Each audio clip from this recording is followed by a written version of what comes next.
स्वागत है आप सभी का। मैं हूं अजय वत्स। पाकिस्तानी तालिबानी भाई भाई। अफगानिस्तान में चेहरा तो तालिबान का है, लेकिन असल खेल पाकिस्तान कर रहा है और इस खेल को वहां के लोग भी बखूबी समझ रहे हैं। और इसीलिए अफगानिस्तान में सिर्फ तालिबान के खिलाफ ही नहीं, बल्कि पाकिस्तान के विरोध में भी नारे लग रहे हैं। तालिबानी गोलियों से बेफिक्र जान हथेली पर लेकर लोग सड़क पर उतर रहे हैं।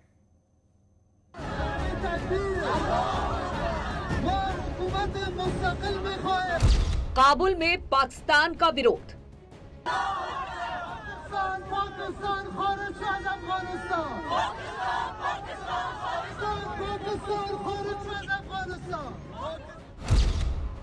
आईएसआई के खिलाफ सड़क पर अफगानी महिलाएं।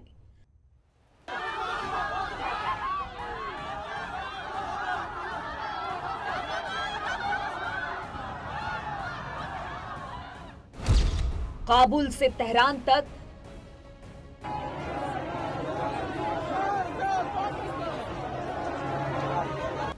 अमेरिका में भी पाकिस्तान का विरोध। अफगानी महिलाएं हर मोर्चे पर तालिबान का विरोध कर रही हैं और उनकी मदद करने वाले पाकिस्तान का भी पुरजोर विरोध शुरू हो गया है। तालिबान बंदूक की नोक पर प्रदर्शनकारियों को रोकना चाहता है।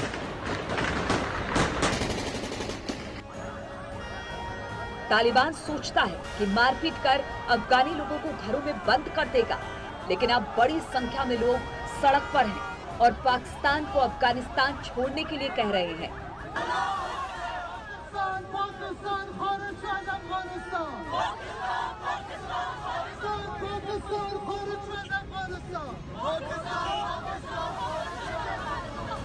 हजारों की संख्या में काबुल और बल्ख में पाकिस्तान और तालिबान के खिलाफ प्रदर्शन हो रहा है। प्रदर्शनकारियों में बड़ी संख्या में महिलाएं हैं। जिन महिलाओं को घर में रखना चाहता है तालिबान, वही महिलाएं सड़क पर उतरकर पाकिस्तान पाकिस्तान गेट आउट अफगानिस्तान की नारेबाजी कर रही हैं। आईएसआई चीफ के काबुल छोड़ने की मांग हो रही है। पाकिस्तान एम्बेसी और प्रेसिडेंट हाउस के पास बड़ी संख्या में प्रदर्शनकारी पहुंचे और विरोध प्रदर्शन किया।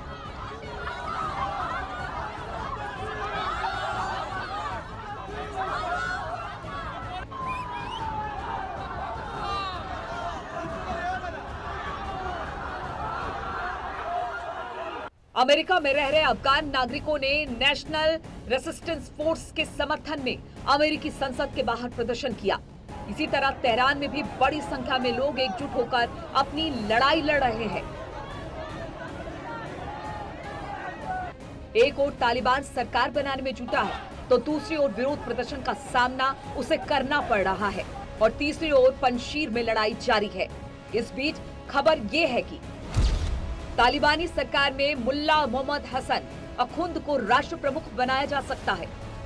मुल्ला बरादर को राष्ट्र प्रमुख, मुल्ला अब्दुल सलाम को और राष्ट्र प्रमुख बनाने की तैयारी है। सिराजुद्दीन हक्कानी तालिबानी सरकार में गृह मंत्री हो सकता है। मुल्ला अमीर खान विदेश मंत्री पद संभाल सकता है। बताया जा रहा है कि आईएसआई प्रमुख के काबुल पहुंचते ही सरकार बनाने की कवायद तेज हो गई है, इसलिए अफगानी लोग पाकिस्तानी असेंबली के बाहर विरोध कर रहे हैं। इस विरोध से बौखलाकर पाकिस्तानी अपने ही नागरिकों पर फायरिंग करने से पीछे नहीं है। ये तस्वीरें उस वक्त की है जब अफगानी लोग पाकिस्तान के खिलाफ नारेबाजी कर रहे थे और उस वक्त उन पर गोलियां दाग दी गई। बंदूक से आवाज दबाने की कोशिश की जा रही है।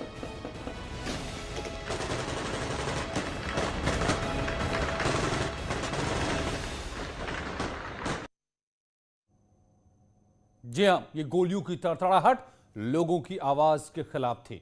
तालिबानी अत्याचार का अंदाजा आप इस बात से लगा सकते हैं कि उसके आतंकियों ने एक प्रेग्नेंट महिला की हत्या उसके पति और बच्चे के सामने ही कर दी। अफगानिस्तान पर तालिबान के कब्जे के बाद से रोजाना तालिबानी लड़ाकों की क्रूरता की खबरें सामने आ रही हैं। अफगानिस्तान के घौर प्रोविंस से भी एक ऐसी ही रोंगटे खड़े कर देने वाली खबर सामने आई है। बताया जा रहा है कि रविवार रात तालिबानी लड़ाकों ने यहां उस महिला पुलिस अधिकारी को मौत के घाट उतार दिया जो 8 महीने की गर्भवती थी। तालिबानी लड़ाकों की हैवानियत ऐसे ही समझी जा सकती है। कि फिरोजकोह शहर में एक महिला को उसके पति और बच्चों के सामने ही गोली मार दी गई। निगार के बेटे मोहम्मद हनीफ ने इस भयावह वारदात को अपनी आंखों के सामने देखा है। मोहम्मद हनीफ के मुताबिक बंदूकधारियों ने बीती रात मेरी मां की बेरहमी से हत्या कर दी। मेरी मां ने घौर राज्य की जेल में 15 साल तक सेवा की। वो रो रही थी। उनके पेट में 8 महीने का बच्चा था। फिलहाल अभी तक तालिबान ने इस मामले में कुछ भी नहीं कहा है। तालिबान अब सरकार बनाने में जुटा है और इसके लिए वो कई देशों को न्योता भी भेज चुका है।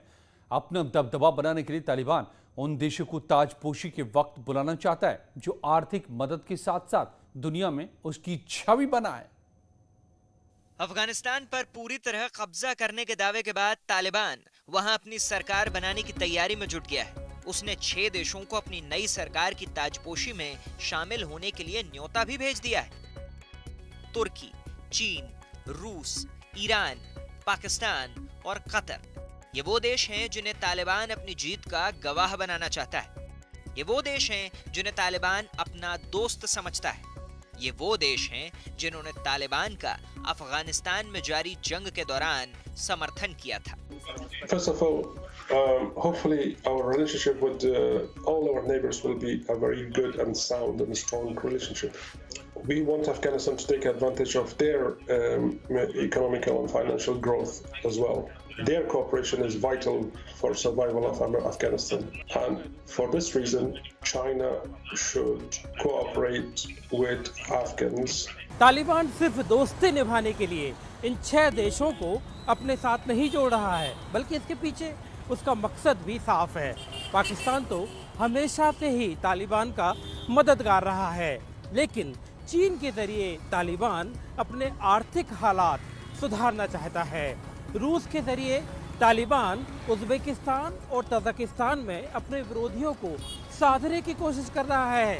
इसके साथ ही तालिबान को तुर्की से काबुल एयरपोर्ट पर तकनीकी मदद की उम्मीद है। अमेरिका से दुश्मनी तालिबान को ईरान के करीब ला रही है। साफ है कि तालिबान इस दोस्ती के सहारे सारी दुनिया को अपनी ताकत का इशारा भी देना चाहता है। ऐसा नहीं है कि 6 देशों से सिर्फ तालिबान को ही फायदा होगा। तालिबान का साथ देने में इन देशों को भी फायदा नजर आ रहा है। सबसे पहले बात पाकिस्तान की। माना जा रहा है कि अफगानिस्तान पर तालिबान के कब्जे की पूरी रणनीति आईएसआई ने बनाई और तालिबान को अफगानिस्तान की सत्ता तक पहुंचाया। तालिबान से दोस्ती के पीछे पाकिस्तान का मकसद अफगानिस्तान की सरकार में हक्कानी नेटवर्क के जरिए राज करना है। इसकी साजिश वो 20 साल से रच रहा है। अमेरिका से आतंक के खिलाफ हजारों लाखों डॉलर की मदद ली और उसका इस्तेमाल तालिबानी समेत दूसरे आतंकियों को पालने पोसने में किया। आज के हालात में पाकिस्तान को तालिबान का सबसे पक्का दोस्त कहा जाए तो गलत नहीं होगा। तालिबान को अब पाकिस्तान के जिगरी दोस्त चीन की दोस्ती भी खूब रास आ रही है, इसलिए उसने चीन को भी न्योता भेजा है। तालिबान चीन को बैंक बैलेंस समझ रहा है। तालिबान के प्रवक्ता जबीउल्लाह मुजाहिद चीन को अपने देश में विकास कार्य करने के लिए बुलावा दे चुके हैं। उधर माना जा रहा है कि चीन की नजर बगराम एयरबेस पर है। यही नहीं, चीन अफगानिस्तान की $1 ट्रिलियन वाली प्राकृतिक संपदा से फायदा उठाने की कोशिश में है। तालिबान ने तुर्की को भी अपने न्योते के जरिए साधने की कोशिश की है, क्योंकि तुर्की से उसका काबुल एयरपोर्ट को लेकर विवाद चल रहा है। तालिबान को उम्मीद है कि वो तुर्की से तकनीकी मदद लेकर देश में अपनी सत्ता को मजबूत कर सकेगा, जबकि तुर्की अफगानिस्तान में अपनी पकड़ मजबूत करके मुस्लिम देशों में अपना प्रभाव बढ़ाना चाहता है। रूस को न्योता देकर तालिबान जहां ताजिकिस्तान और उज़्बेकिस्तान में अपने विरोधियों को साध रहा है, तो वहीं रूस तालिबान से दोस्ती करके अपने यहाँ आतंकी खतरों को टालने की उम्मीद लगा बैठा है। साथ ही उसे लग रहा है कि इस दोस्ती से ताजिकिस्तान और उज़्बेकिस्तान जैसे उसके सहयोगी भी सुरक्षित रहेंगे। और अब बात ईरान की, जो तालिबान के तब करीब आया जब अमेरिका ने अफगानिस्तान से उसे बाहर कर दिया था। ईरान ने गनी सरकार को हटाने में तालिबान की मदद की। बदले में ईरान को उम्मीद है कि तालिबान अफगानिस्तान में शिया मुसलमानों के साथ अच्छा बर्ताव करेगा। उधर कतर भी तालिबान का दोस्त है, वो भी ऐसा जिसने उसके लिए संपर्क सेतु की तरह काम किया। अमेरिका के साथ तालिबान की पूरी बातचीत कतर में हुई। यहीं पर दोहा शांति समझौता हुआ और अमेरिका के 20 साल बाद अफगानिस्तान से हटने का ऐलान हुआ। यही नहीं, कतर तालिबान को मानवीय और तकनीकी मदद भी मुहैया करवा रहा है। तालिबान के प्रवक्ता ज़बीउल्लाह मुजाहिद ने साफ साफ कहा है कि वो दुनिया के साथ अच्छे संबंध रखना चाहता है, जिसकी शुरुआत उसने अपने मित्र देशों से की है। एक और तालिबान महिलाओं को गोली मारने में पीछे नहीं है, तो दूसरी ओर महिलाओं का हितैषी बना रहा है। उसने दुनिया को दिखाने के लिए विश्वविद्यालयों में लड़कियों की पढ़ाई शुरू कर दी है, लेकिन पर्दे की आड़ में कुछ और नहीं चल रहा है।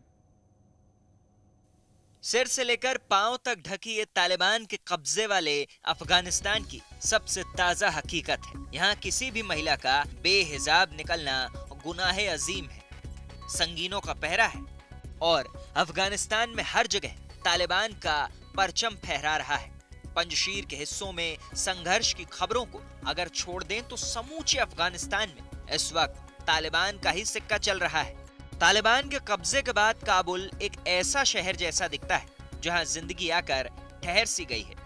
पुराने दस्तूर और दकियानूसी फरमान सिर उठाए सरेआम घूम रहे हैं, लेकिन इसी बीच अफगानिस्तान की आधी आबादी ने अपने हक की आवाज उठाना शुरू कर दी। लेकिन जब खबर नवीसों ने अफगानिस्तान की महिलाओं की अपने हक के लिए उठाई गई आवाजों को अपने कैमरे में कैद करने की कोशिश की, तो तालिबान के बंदूकधारी लड़ाकों ने उन्हें रोक दिया। असल में ये आवाज उसी दस्तूर के खिलाफ उठी जिसका हवाला तालिबान ने तब दिया था जब उसने काबुल पर कब्जा करके दुनिया के सामने शराफत का चोला ओढ़कर दिखाया था। ये चोला था महिलाओं को उनके हक देने का, मगर असल में यहाँ की जमीनी सच्चाई कुछ और है। तालिबान ने दुनिया के सामने अब तक अपना छिपा हुआ चेहरा ही सामने रखने की कोशिश की है, लेकिन अफगानिस्तान में तालिबान के दबदबे के साथ ही अब उसके चेहरे से तमाम नकाब उतरते जा रहे हैं। तालिबान ने पहले ये कहा था कि अपना शासन आने के बाद वो महिलाओं और बच्चियों पर किसी तरह की पाबंदी नहीं लगाएगा, लेकिन अब जो तस्वीरें वहां से आ रही हैं वो तालिबान के इस दावे को पूरी तरीके से गलत बता रही हैं और तालिबान का असल सच दुनिया के सामने आ रहा है। तालिबान ने ये बोला था कि महिलाओं और बच्चियों को पढ़ने से नहीं रोका जाएगा और वो स्वच्छंद तरीके से रह सकती हैं, लेकिन यूनिवर्सिटी में साफ कह दिया गया है कि कोई भी महिला बिना नकाब या पर्दे के नहीं आ सकती। तालिबान ने बाकायदा लिखित फरमान देकर यूनिवर्सिटी को ताकीद किया है कि अगर ये कानून नहीं माने गए तो अंजाम बुरा होगा। तालिबान के बनाए कायदे ने सड़क से लेकर शाला तक हर जगह दहशत फैला रखी है। तालिबान ने फरमान दिया कि यूनिवर्सिटी में लड़कियों के रास्ते अलग होंगे, तो वहीं क्लास में लड़के और लड़कियों के बीच पर्दा जरूरी होगा। लड़के और लड़कियों का आपस में घुलना मिलना सख्त मना है। यूनिवर्सिटी में लड़कियों का नकाब पहनना जरूरी है, तो वहीं महिला छात्रों को महिला टीचर ही पढ़ाएंगी। और कुछ ही पलों में और खबरों के साथ